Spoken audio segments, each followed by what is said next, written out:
Assalamualaikum warahmatullahi wabarakatuh. Innal hamdalillah nahmaduhu wa nasta'inuhu wa nastaghfiruh wa na'udzu billahi min shururi anfusina wa min sayyiati a'malina. Man yahdihillahu fala mudilla lahu wa man yudlil falan tajida lahu waliyyan mursyida. Asyhadu an la ilaha illallah wa asyhadu anna Muhammadan abduhu wa rasuluhu la nabiyya wa la rasula ba'dah.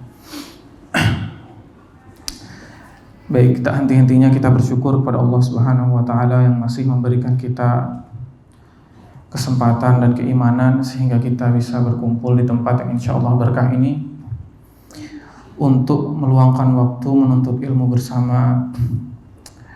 Salawat serta salam semoga selalu tercurah kepada junjungan kita Nabi besar Muhammad sallallahu alaihi wasallam yang telah mengorbankan seluruh hal yang ada pada dalam dirinya agar tegak kalimat la ilaha illallah sehingga kita bisa merasakan nikmatnya Islam di setiap nafas kita. Baik, semoga para hadirin sekalian masih ingat dengan saya.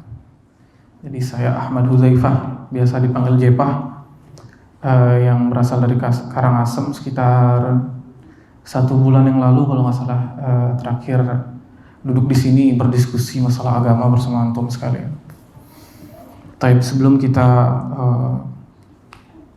memulai membaca kitab atau belajar bersama, biasanya para ulama dulu itu sebelum mereka menyampaikan ilmu mereka, yang mana hal ini patut kita contoh, mereka berkata kepada para jamaah dan orang-orang yang mendengarkan mereka, ta'alau nu'minu billahi qalila.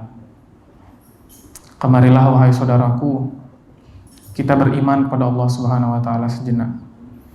Jadi maksudnya kita diajak sejenak untuk mengingat bahwasanya kita sebagai seorang yang beriman untuk selalu meningkatkan keimanan kita kepada Allah Subhanahu wa taala dengan selalu berzikir dan tidak henti menimba ilmu yang diberikan oleh Allah Subhanahu wa taala melalui orang-orang yang telah dipilih oleh Allah Subhanahu wa taala.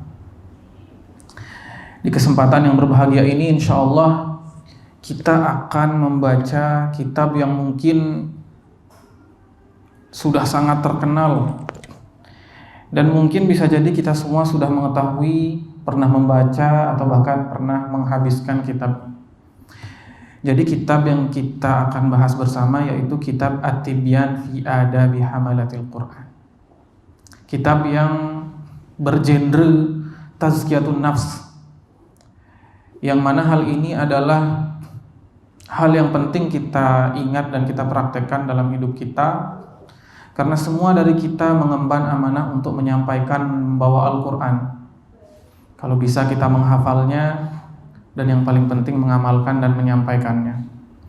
Jadi At-Tibyan itu artinya penjelas, kemudian fi adabi hamalatil Quran, pada adab-adab orang yang membawa Al-Quran, baik itu orang yang menghafalkannya, orang yang membacanya, orang yang menyampaikannya, orang yang mengamalkannya.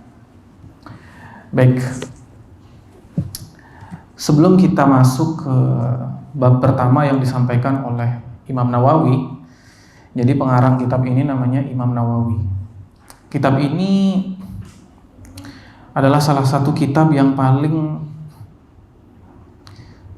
saya pribadi sukai, walaupun kadang bacanya loncat-loncat dan mungkin belum habis semuanya, tapi ketika dibaca dari awal lagi itu ada hal yang menyentuh hati. Saking tersentuhnya kita atau kami dengan kitab ini sampai-sampai ketika kami menikah kami menggunakan kitab ini sebagai mahar. Curhat aja sedikit. Jadi saking bagus dan padat isi kitab ini untuk selalu mengingat bahwa kita itu wajib untuk menghafal, membaca, memahami dan menyampaikan apa yang ada dalam Al-Quran. Baik, sebelum kita sampai ke bab yang pertama, di sini disebutkan terlebih dahulu tarjamatul Imamin Nawawi. Bismillahirrahmanirrahim. Jadi yang harus pertama kali kita lakukan dalam memahami dan membaca buku itu adalah biografi atau hal sekilas tentang orang yang menulis kitab tersebut. Jadi di sini pertama kali disebutkan tarjamahnya. Biasalah kita artikan sebagai biografi. Sekilas biografi tentang Al-Imam Nawawi. Tentang Imam Nawawi, yaitu penulis buku kitab At-Tibyan fi Adabi Hamalatil Quran. Wa huwa asyharu min an yu'arraf. Jadi pertama kali disebutkan sudah ger sekali di sini. Imam Nawawi terlalu terkenal untuk dikenalkan ke umat muslim. Saking Imam Nawawi itu ulama yang karismatik dan memang benar-benar memiliki banyak sekali karangan di setiap fan ilmu keislaman. Jadi mungkin cocoklah Imam Nawawi itu dinisbatkan perkataannya Ibnu Qayyim untuk perkataan Ibnu Taimiyah. Jadi ada seorang murid yang pernah bertanya tentang Ibnu Taimiyah. Ibnu Qayyim menjawab, wa huwa ashharu minasyamsi wasatal laili wasatan nahari. Jadi Imam Ibnu Taimiyah itu lebih terkenal atau lebih banyak diketahui dibandingkan dengan matahari yang ada di siang bolong. Cocoklah Imam Nawawi juga dinisbatkan ke kalimat ini karena saking terkenalnya beliau. Fa aswaqu insyaallah taala tarjamatahu ala sabilil ikhtisar. Jadi saya insyaallah akan menyampaikan terjemah atau biografi beliau dengan singkat ala sabilil ikhtisar. Summa uhilaka ala masadiraha. Kemudian kami akan menunjukkan kalian sumber-sumber yang bisa kami sebutkan. Wa azkuru min afradiha bitasnif minal ulama, dan beberapa mungkin kami akan menyampaikan karangan-karangan ulama yang menyebutkan tentang Imam Nawawi. Summa azkuru musannafatihi, kemudian kami akan menyebutkan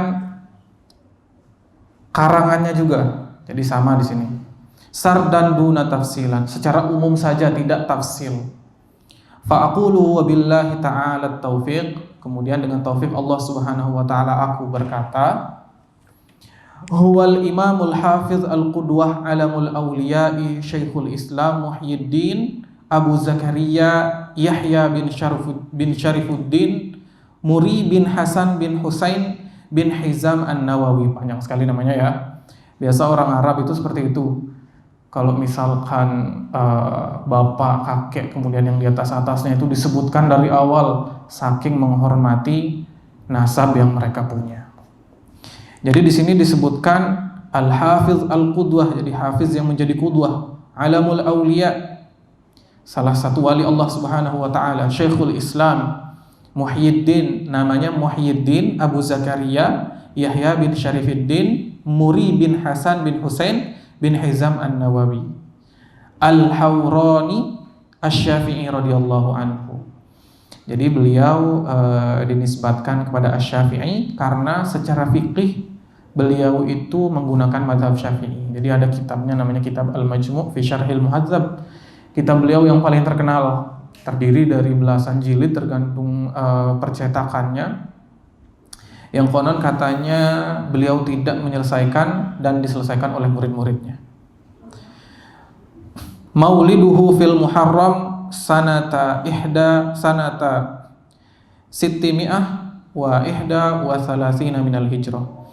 Jadi beliau lahir pada bulan Muharram tahun 631 Hijriah di Nawa, di suatu tempat yang bernama Nawa.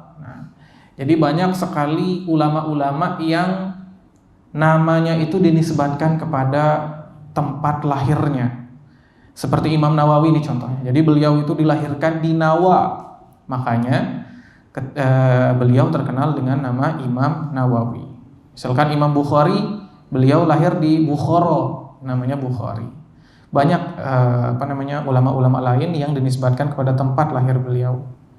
Wahia baldatun taqa'u januba Dimishq, dan Nawa terletak di selatannya Damaskus. Faqara al-Qur'ana bi baladihi, kemudian ia membaca dan belajar Al-Qur'an di negaranya, di Nawa.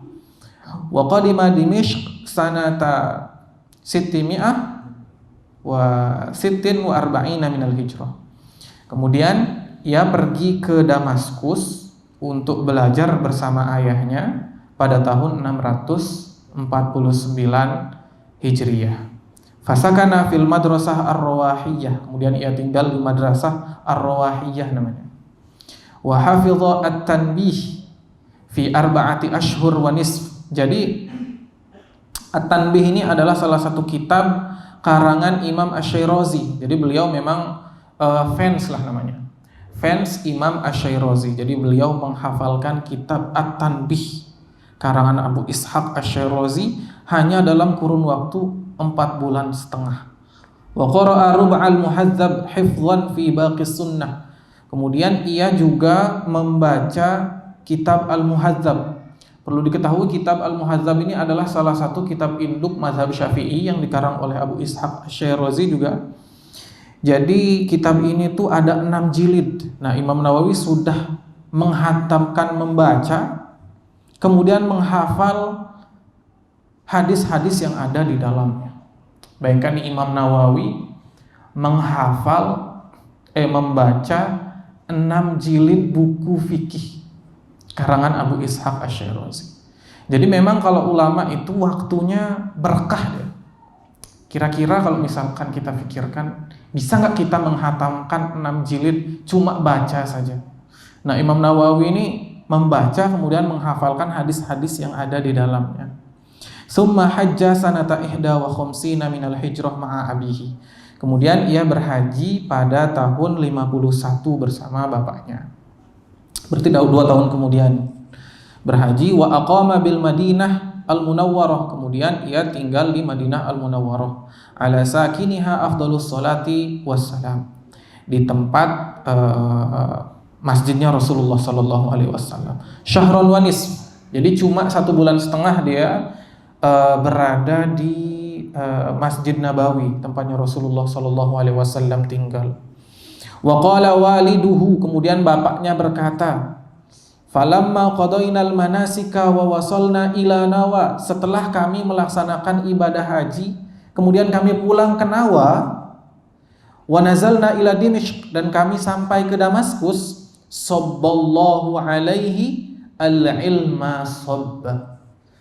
Jadi setelah datang dari Masjid Nabawi itu kayak IQ-nya nambah Imam Nawawi itu. Jadi banyak sekali ilmu yang memang diberikan oleh Allah Subhanahu wa taala mengucur deras di kepalanya. Saking berkahnya mungkin, saking ikhlasnya beliau menuntut ilmu. Kana yaqra'u kulla yaumin 12 darsan. Jadi beliau itu satu hari membaca atau belajar 12 pelajaran, bayangkan.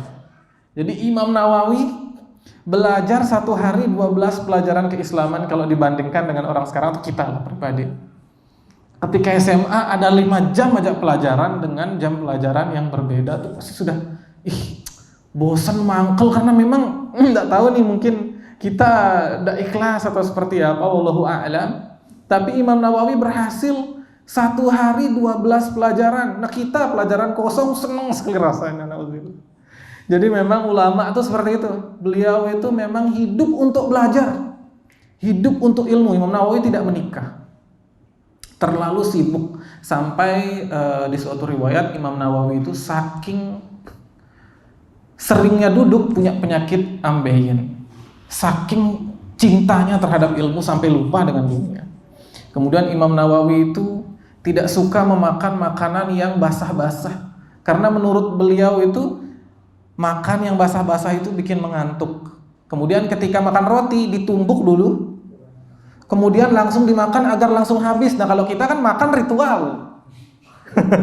Jadi meja khusus nih, makan, ngajak temen ngobrol, pelan-pelan sekali menikmati makannya. Kalau untuk ulama itu buang-buang waktu, mending belajar. Nah, kalau kita malah ritual sendiri makan. Jadi seperti itu tuh ulama. Masya Allah, Imam Nawawi rahimahullah. Di sini disebutkan ala masyayikhihi syarhan wa tashihan. Jadi belajar di syekh-syekhnya, baik itu masalah syarah pelajaran yang beliau pelajari ataupun tashihnya. Darsaini fil wasit, 2 pelajaran di kitab wasit. Wa darsan fil muhadzab, satu pelajaran di kitab Al-Muhadzab yang tadi sudah disebutkan. Wa darsan fil jam'i bainas sahihaini, satu pelajaran di pelajaran hadis yaitu jamak antara dua sahih.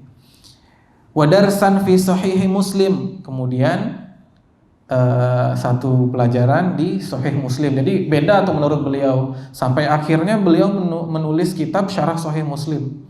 Wa darsan fil Luma' libnil Jinni, kemudian satu pelajaran di kitab Al-Luma', kitab usul fiqih.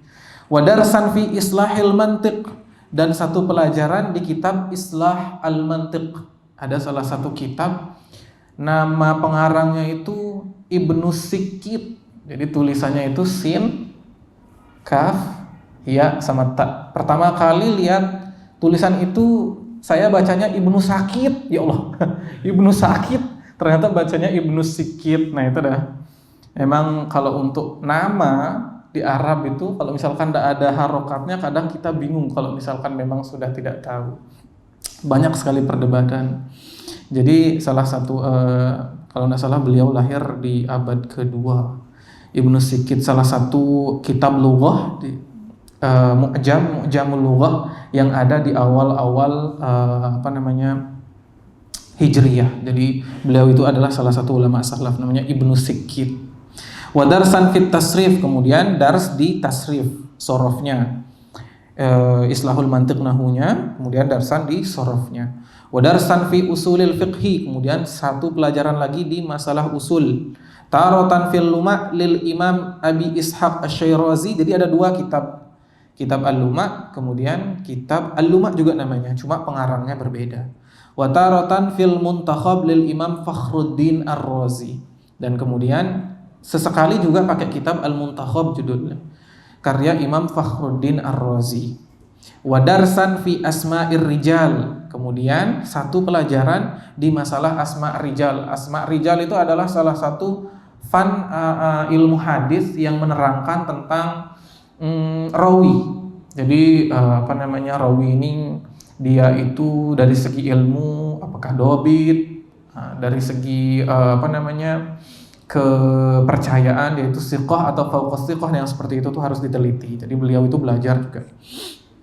Wa darsan fi usuliddin, kemudian satu pelajaran di usuliddin yaitu dasar-dasar agama, belajar tentang tauhid. Ma'a ta'liqi jami'i ma yata'allaqu biha minasyarhin muskilin. Masyaallah. Jadi beliau belajar 12 pelajaran tersebut, baik itu usul fikih, baik itu fikih, baik itu pelajaran bahasa, dengan semua taklik yang berkaitan dengan semua fan keilmuan tersebut bersama syarah-syarah yang sulit Imam Nawawi. Jadi sehari itu beliau belajarnya seperti itu, gimana tidak mau jadi ulama. Jadi Imam Nawawi itu disebutkan oleh para ulama, ilmu dan karangannya lebih berkah daripada umurnya. Kalau tidak salah Imam Nawawi itu meninggal pada umur 45 tahun, tapi karangannya luar biasa banyak. Mungkin di umur kita yang 45 tahun kita baca aja tidak selesai. Beliau mengarang itu, bayangkan, Masya Allah. Jadi zaman dulu tuh kalau kita pikirkan, makanya ada salah satu kitab yang kitab Tibyan juga ada tahqiq di bawahnya. Banyak sekali orang bertanya, kenapa sih kok ulama zaman dulu itu bisa berkah kayak gitu ilmunya?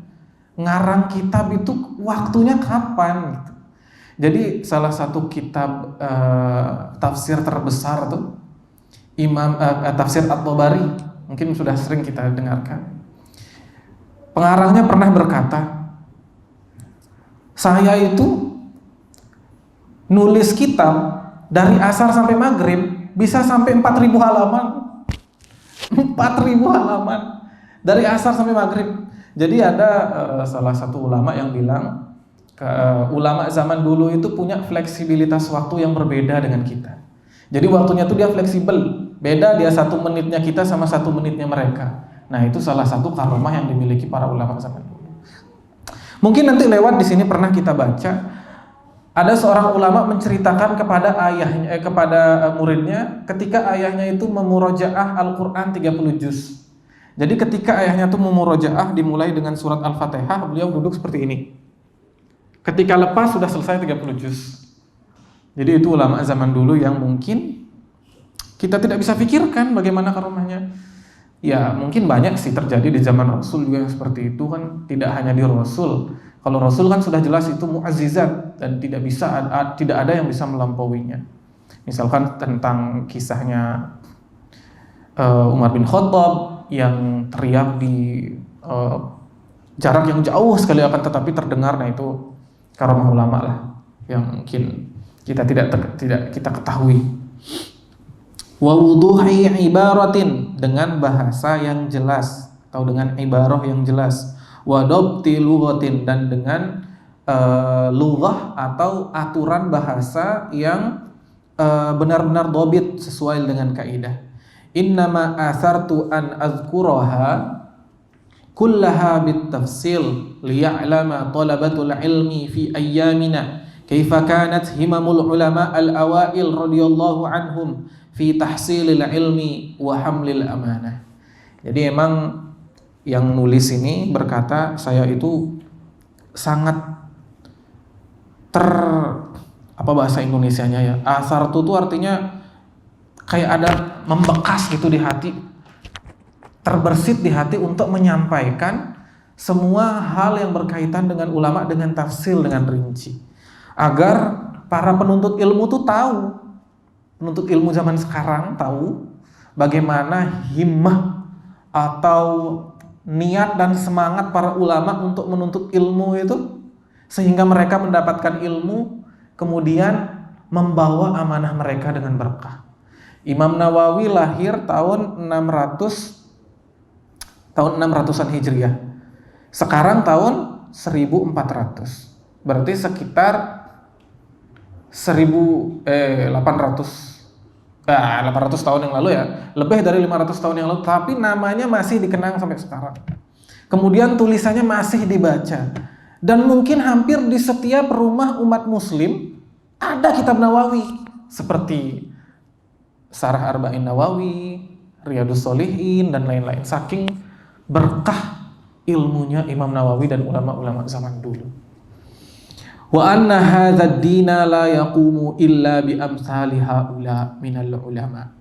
Sesungguhnya agama ini tidak akan mampu berdiri kecuali dengan jasa-jasa para ulama al-amilina wal mujahidin, yaitu orang-orang yang mengamalkan ilmunya, al-mujahidin, dan orang yang bersungguh-sungguh dalam menuntut ilmu, as-sabirin, dan orang yang sabar untuk menuntut ilmu.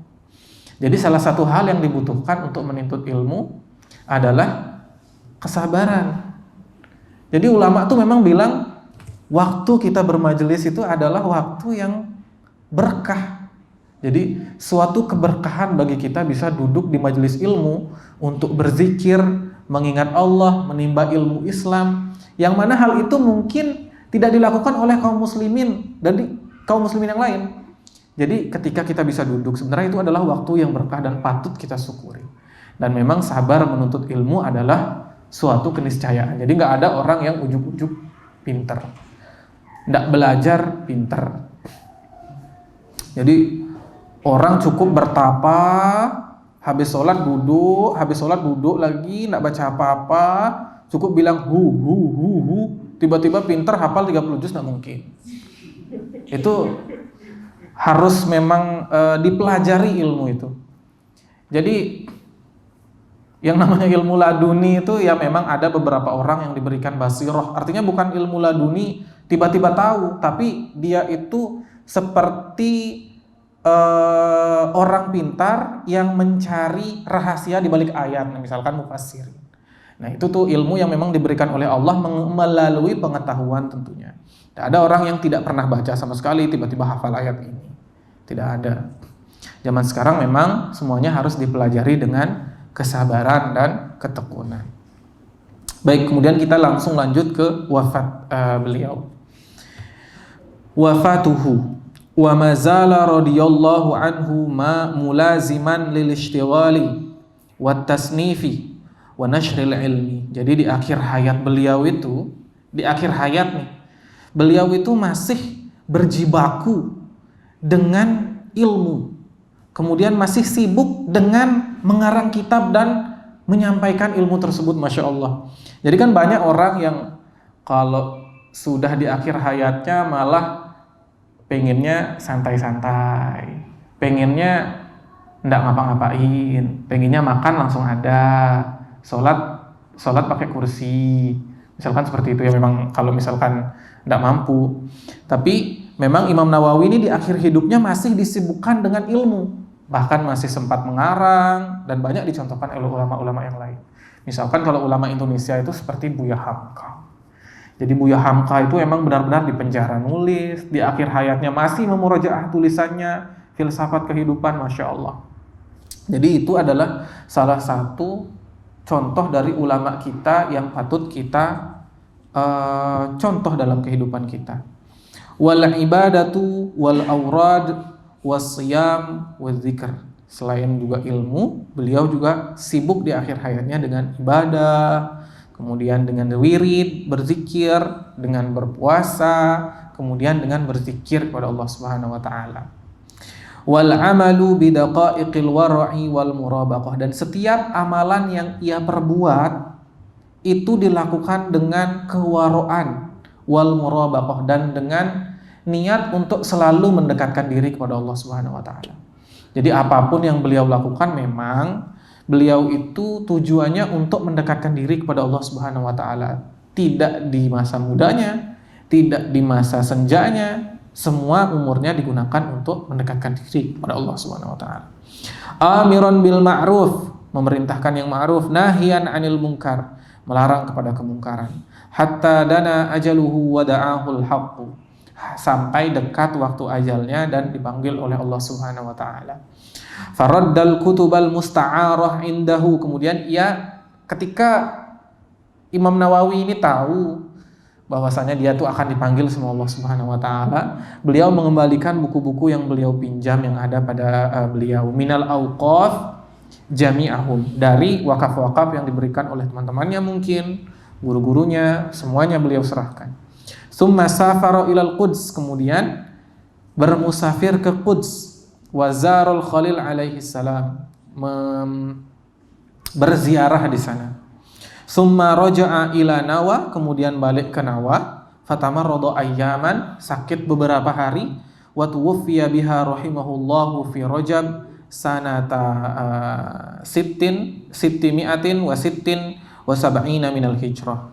Pada bulan Rajab, sampai akhirnya beliau itu meninggal pada bulan Rajab tahun 676 Hijriyah, an khamsatin wa arba'ina aman. Jadi umurnya itu 45 tahun ketika beliau meninggal. Jadi bisalah kita bayangkan bahwasanya Imam Nawawi itu masuk di ayat Allah Subhanahu wa taala, summa awrasnal kitabal ladzina astafaina minal ibad min ibadina. Jadi Allah itu memang mewarisi kitab-kitabnya di orang-orang yang dipilih oleh Allah Subhanahu wa taala. Jadi bagaimana keberkahan Imam Nawawi di dalam umurnya, yang mana nanti enteng aja dia ngejawab di akhirat untuk apa umurnya. Kan di hadis itu disebutkan la yazalu qadama 'abdin yaumal qiyamah hatta yus'al an arba'. Salah satunya yang paling penting adalah an umrihi fi ma afna. Jadi kaki seorang hamba itu tidak akan bergeming di hari kiamat di padang mahsyar nanti sampai ia itu ditanya mengenai 4 perkara. Dan perkara yang pertama adalah an umrihi fima afna, tentang umurnya untuk apa digunakan. Jadi ini adalah hal yang memang benar-benar kita harus perhatikan. Dan ketika kita membaca biografi ulama, seketika itu juga kita bisa mencontoh mereka, bagaimana mereka itu bisa meletakkan keberkahan di seluruh ilmunya, di seluruh ilmunya, kemudian di seluruh umurnya. Itu yang paling penting. Jadi setiap lini kehidupan ulama, di sini contohnya Imam Nawawi yang bersama kita kagumi, itu tuh memang benar detail adanya itu berkah, sampai beliau itu sakit kebanyakan duduk untuk menuntut ilmu, kemudian menumbuk makanan agar cepat beliau makan, agar tidak mengurangi waktu beliau untuk menuntut ilmu, saking beliau cinta kepada ilmu. Baik, mungkin demikian yang bisa kami sampaikan tentang biografi Imam Nawawi. Mungkin sisa waktu sekitar 10 menit atau lebih kita gunakan untuk berdiskusi bersama. Semoga bisa kita pahami dan bisa kita contoh, bisa meningkatkan ketakwaan kita kepada Allah Subhanahu wa taala, terutama taat untuk sabar menuntut ilmu. Karena hanya dengan ilmu kita bisa mendapatkan jalan yang bisa kita tapaki menuju surga. Sebagaimana sabda Rasul yang sudah bersama kita hafal, man salaka thariqan yaltamisu fihi ilman sahallahu lahu bihi thariqan ilal jannah. Jadi memang setiap hidup kita itu kalau bisa isinya itu ilmu dan ibadah. Baik, mungkin hanya ini yang dapat kami sampaikan. Kita bisa berdiskusi bersama mengenai hal yang berkaitan dengan Imam Nawawi atau tentang Al-Quran, Tazkiyatun Nafs dan yang lainnya. Baik, billahi taufiq wal hidayah, waridho wal inayah. Assalamualaikum warahmatullahi wabarakatuh. Insyaallah jika ada umur, kita akan melanjutkan langsung di bab yang pertama di kitab At-Tibyan fi Adabi Hamalatil Quran, yaitu fi atrafin min fadilati tilawatil Quran wa hamalatihi. Jadi sisi-sisi yang di dalamnya terdapat fadilah membaca Al-Quran, kemudian menghafal, memahami dan mengajarkannya. Baik, tafadhol Bapak-bapak sekalian.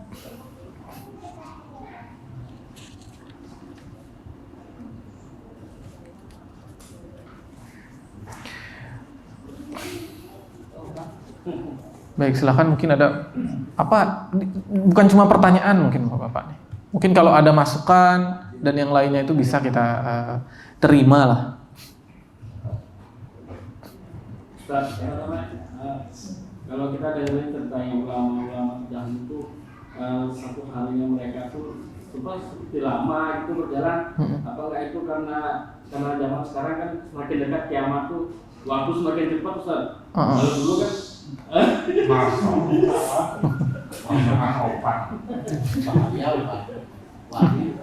ya. Oh gitu. Udah selesai pertanyaannya, Pak? Udah ya. Misalnya kayak gitu, kalau kita kayak dengan kita ulama tuh kayaknya nggak mungkin sehari bisa 2 kali khatam Al-Quran misalnya kayak gitu. Sedangkan kita kalau dengan MP3 aja Al-Quran itu 8 jaman kan, dari juz dari Al-Fatihah sampai anak tuh 8 jaman. 8 jaman. Apa dia nggak tidur, nggak makan gitu loh, Ustaz. Gitu. Kayak Imam Syafi'i kan sehari katanya 2 kali khatam. Di Ramadan. Iya, di bulan Ramadan. Kalau di hari biasa sekali. Jadi di riwayat itu Imam Syafi'i saat di hari biasa 1 kali khatam. Imam Syafi'i lagi kalau kita bahas biografinya, 1 hari 1 kali khatam. Setiap hari baca 30 juz, tapi kan beliau memang sudah hafal Quran. Terus di Ramadan 2 kali khatam, Masya Allah. Kita targetnya 1 bulan 30 juz. Nah itu kan sesuai kapasitas, tidak masalah. Yang penting kita mengharap ridho Allah Subhanahu wa taala. Ini perkara waktu ya. Apakah itu berkaitan dengan semakin kita dekat dengan hari kiamat, jadi waktu itu kayak semakin sempit gitu ya, Pak ya? Wih, ini berarti ilmu astronomi nih, Pak.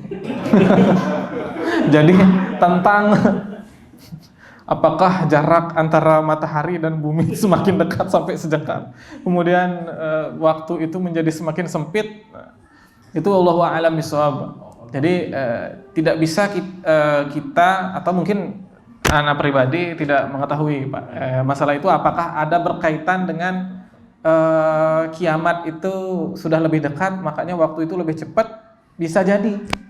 Tapi Allahu a'lam, kalau saya pribadi tidak tahu. Cuma yang perlu kita yakini lah, memang ulama itu punya keberkahan di waktunya. Jadi itu tuh yang pertama. Nah masalah kok waktu sekarang itu lebih cepat daripada waktu zaman dulu itu mungkin, tapi bisa saja juga tidak. Nah ini mungkin kalau ada riwayat yang membahas tentang tanda-tanda akhir zaman, tapi bukan cocok logi ya. Nah ini tanda memang benar-benar ada dalilnya. Jangan, ini ada orang di India. Nah ada salah seorang penceramah yang ngomong, di India itu ada satu orang yang bernama Sai Baba. Punya 20 ciri-ciri Dajjal. Dari mahkota dan semuanya disebutkan. Ternyata penipu tuh. Tukang sulap. Saibaba tuh tukang sulap, semua yang dia lakukan membuat orang-orang tercengang tuh ternyata penipuan. Nah itu kan sebenarnya cocok logi yang kadang tidak ada dasarnya. Kalau mungkin ada riwayat yang membahas tentang hari kiamat, kemudian tanda-tanda hari kiamat yang menunjukkan waktu itu terasa lebih cepat di akhir zaman, bisa kita pegang asal ada riwayatnya, Pak.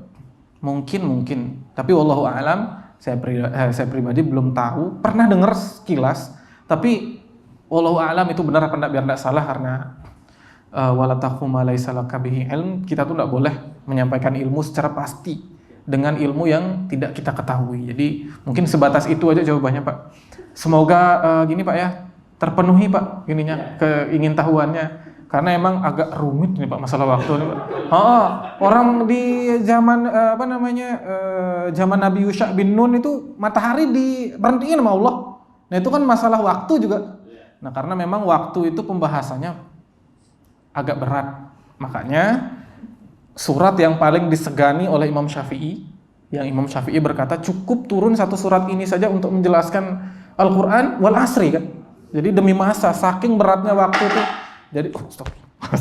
Jadi saking waktu itu berat pembahasannya, makanya banyak refleksi dari ayat wal asri di ayat-ayat yang lain. Salah satunya kematian yang tidak bisa diundur, dan di akhir itu kan masalah waktu juga.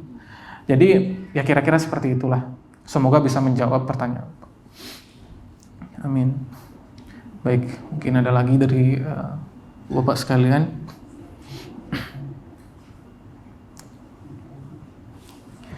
Jadi tadi itu saya pribadi mencontohkan pakai saya aja ya, jangan bapak-bapak, nanti kesannya bapak-bapak males kayak saya dulu tentang ilmu yang tadi itu jam kosong seneng sekali. Itu pengalaman pribadi kita lah. Ketika SD, MTS, dan SMA, ketika pelajaran kosong tuh Masya Allah. Tapi ulama zaman dulu Imam Nawawi malah mendedikasikan seluruh waktunya dan resah kalau nggak belajar. Emang ulama tuh kayak gitu tuh. Malah mereka itu kalau nggak belajar yang resah. Jadi kalau kita resah karena belajar aja, malah kebalik-balik aja jadinya. Masya Allah. Semoga kita bisa meniru dan mencontoh kebaikan-kebaikan yang ada dalam kehidupan ulama-ulama, dan terutama qudwah kita Rasul Shallallahu Alaihi Wasallam. Baik, tafadhol, mungkin ada waktu sekitar 5 menit lagi nih sebelum Isya. Karena kalau kita lanjut ke bab selanjutnya panjang lagi nih, banyak hadis-hadisnya.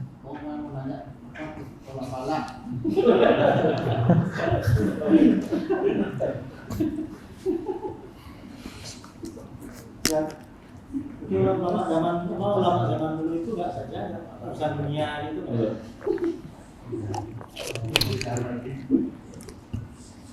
Nah, kalau ulama zaman dulu itu ada yang kerja, ada yang memang sudah kaya, Pak. Jadi ulama zaman dulu tuh. Jadi mungkin mereka itu dapat harta itu dari ilmu yang mereka ajarkan, gitu Pak. Misalkan ada yang, kalau zaman dinasti Abbasiyah itu para ulama emang digaji sama pemerintah untuk mengajarkan agama. Jadi ada yang dari pemerintah, kemudian ada yang memang kerja, gitu.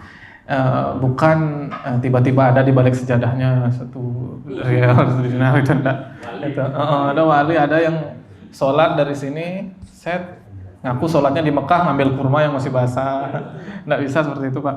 Jadi memang karena keberkahan ilmu mereka, harta itu ada terus. Hampir enggak ada ulama itu yang kekurangan. Jadi mereka itu bukan tidak kaya, tapi memang enggak mau kaya. Ulama zaman dulu itu emang, nah gini nih, salah satu kita menilai ulama itu memang hidup sederhana. Nah itu hal yang dicontohkan oleh para ulama zaman dulu.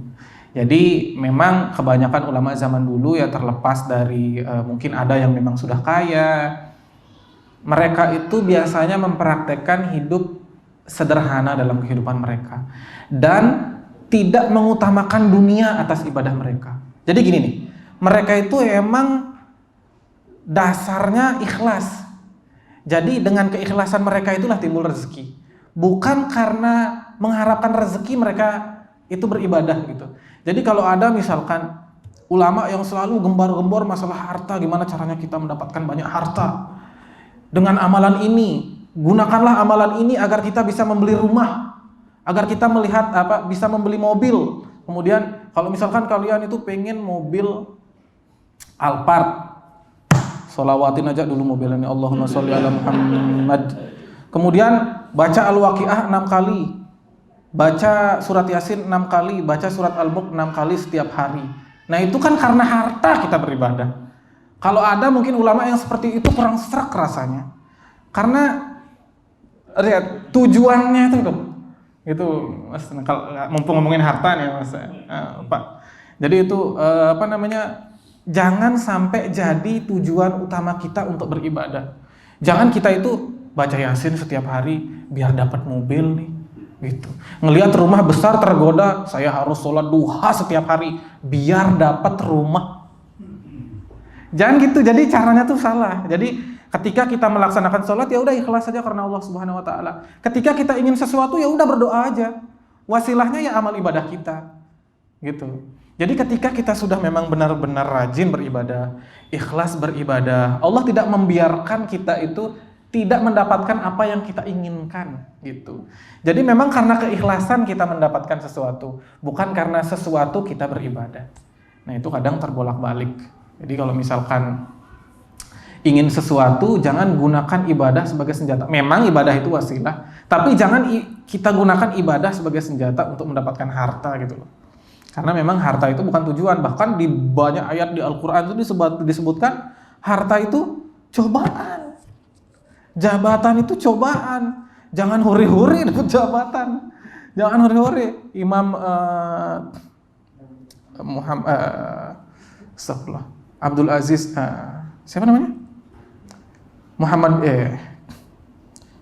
Ada Abdul Aziznya. Zaman jahiliyah itu ulama yang nangis ketika ditunjuk jadi pemimpin. Umar bin Abdul Aziz. Nah, beliau itu kan ya Allah sedihnya. Ditunjuk jadi pemimpin sedih, nangis. Sekarang kampanye 2 miliar ngeluarin uang setelah naik. Gimana caranya biar 2 miliar saya balik nih? Gimana caranya nih? Dana buat jalan dikurangin, baru dipakai lintas 2 motor udah pecah semua jalannya. Nauzubillah. Nah itu kan perlu kita pikir. Allahumma sholli ala. Udah azan tuh.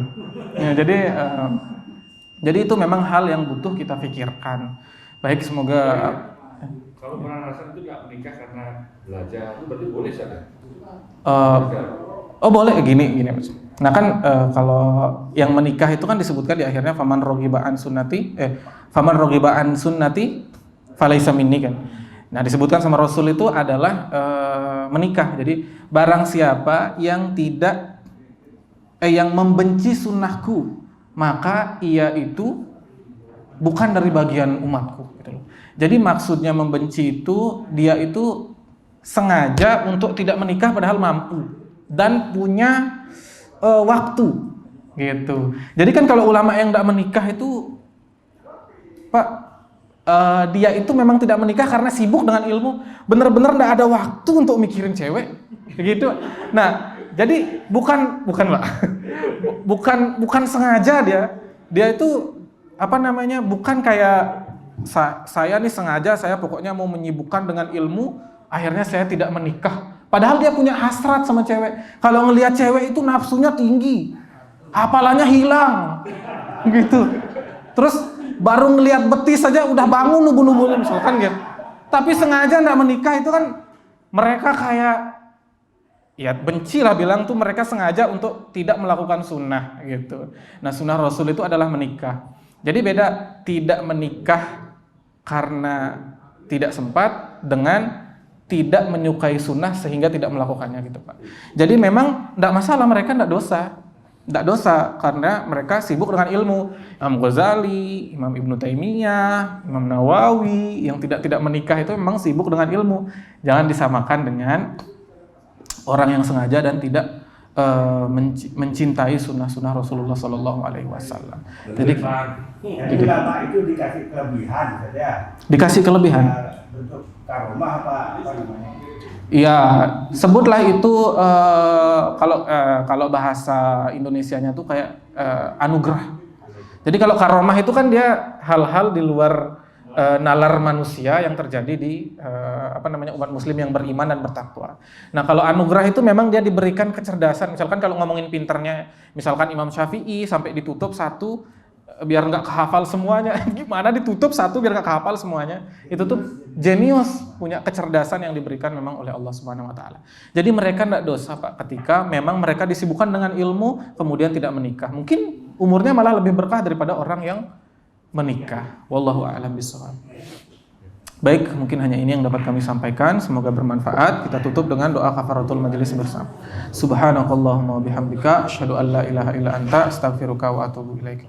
Billahi taufiq. Assalamualaikum warahmatullahi wabarakatuh.